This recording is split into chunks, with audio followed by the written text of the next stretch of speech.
190 juta orang mudik lebaran tahun ini, sebagian besar lewat jalur darat. Emang sih makin banyak tol, memudahkan jarak dan waktu tempuh perjalanan.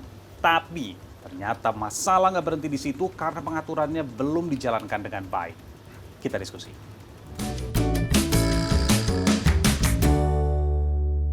Welcome back Jakarta. Macet kembali menyapa usai pada libur lebaran. Meski sudah masuk kerja, arus balik ternyata masih menyisakan kepadatan di sejumlah titik. Di puncak arus balik pada Senin malam nyaris membuat kendaraan pemudik tak berkutik, terjebak macet di tol Cikampek. Berlarian, berdesakan demi mendapat tempat duduk di bus yang akan mereka tumpangi untuk arus balik. Para pemudik di Terminal Tasikmalaya ini rebutan kursi lantaran sudah menunggu lama angkutan lebaran mereka yang terlambat akibat terjebak macet.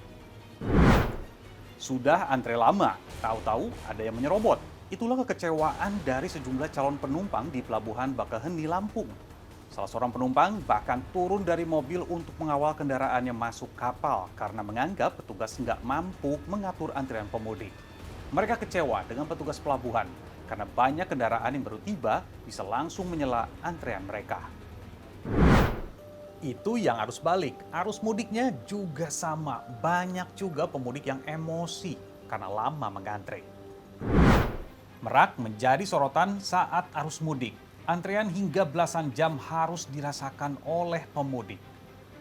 Kelelahan dan harus antre berjam-jam akibat terjebak kemacetan, puluhan pemudik yang akan menyeberang ke Pulau Sumatera tersulut emosinya. Beberapa bahkan sampai memecahkan kaca dermaga 7. Bahkan sejumlah pemudik mengaku tiketnya hangus karena tertinggal kapal.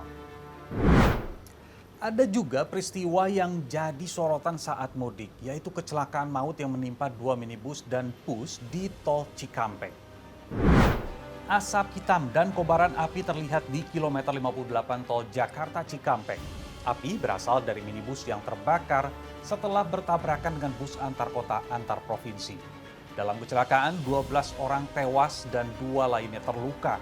Belakangan diketahui, sopir minibus yang sedang berada di jalur kontraflow mengalami microslip atau tertidur sejenak hingga mobil yang dikendarai menabrak bus dari jalur kontraflow. Nah, ada juga nih cerita netizen yang mengeluarkan keluh kesahnya saat mudik dan arus balik. Banyak yang mengeluhkan sistem one way yang diterapkan petugas. Katanya ini justru membuat mereka terjebak. Ada juga yang mengalami perjalanan 20 km ditempuh selama 2,5 jam.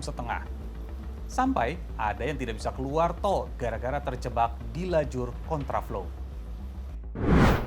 Kemacetan di mana-mana meskipun sudah menjadi agenda tahunan, sepertinya pemerintah masih belum menemukan solusinya. Ini kata Menteri Perhubungan menyoroti antrean panjang di tol Cikampek. Jadi kalau sampai Semarang ya keluar Semarang dulu, ngisi bensin, ya, atau keluar Cirebon ngisi bensin. Karena kalau mereka itu terus jalan, mereka nggak dikenakan charging tambahan, ya. Keluarlah dulu sana sambil istirahat, sambil makan, dan dengan itu dilakukan, maka rest area dan juga katakan yang menghalangi di bahu jalan itu tidak terjadi. Memang kita tidak bisa pungkiri bahwa istirahat penting untuk tidak letih ya. Tapi kalau kita memanfaatkan mampir di kota-kota itu, kita restnya lebih panjang, bisa mungkin ngopi dan sebagainya. Tentu ini membantu apa yang dilakukan malam ini. Upaya kontraflow, one way, hingga memberikan keringanan bagi ASN untuk WFH sepertinya belum bisa menjadi solusi kemacetan setiap libur lebaran. Dan ini pun diakui oleh pihak kepolisian. Ya, saya tahu banyak kepentingan masyarakat yang tidak terakomodir. Itu semua semata-mata karena kita melihat asas prioritas. Ya. Pada pelaksanaan rekayasa lalu lintas juga ada beberapa antrian, ada beberapa keterlambatan. Ini juga kami mohon maaf ya atas semua itu. Kami memang belum sempurna, tapi kami terus berusaha untuk meningkatkan pelayanan kepada masyarakat. Terus, apakah masyarakat harus bermacet-macet ria, mengantre berjam-jam? Meskipun peristiwa mudik ini bisa terprediksi dan pasti terjadi setiap tahunnya? Solusinya kita perbaiki public transportnya, ditambah kapasitas kereta, tambah kapasitas bus. Itu yang nggak dilakukan tahun ini. Jadi wajar lah kalau macet seperti itu. Tapi seandainya sudah ditambah pun, kalau di daerah tidak di Transjakarta kan, ya nggak mau beralih. Bagaimana sekarang 5 tahun ke depan membuat Transjakarta di daerah? Kata kuncinya itu. Ya, di China itu setiap kota sudah bagus public transport. Itu pun di jalan tol masih macet. Apalagi Indonesia seperti ini. Jadi jangan harap kalau tahun depan tidak macet lebih panjang lagi selama public transport di daerah tidak diperbaiki.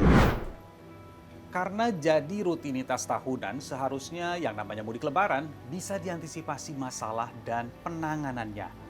Mudik kan artinya pulang ke kampung halaman, bukan terjebak kemacetan tahunan. Saya Nabila Biasa, terima kasih.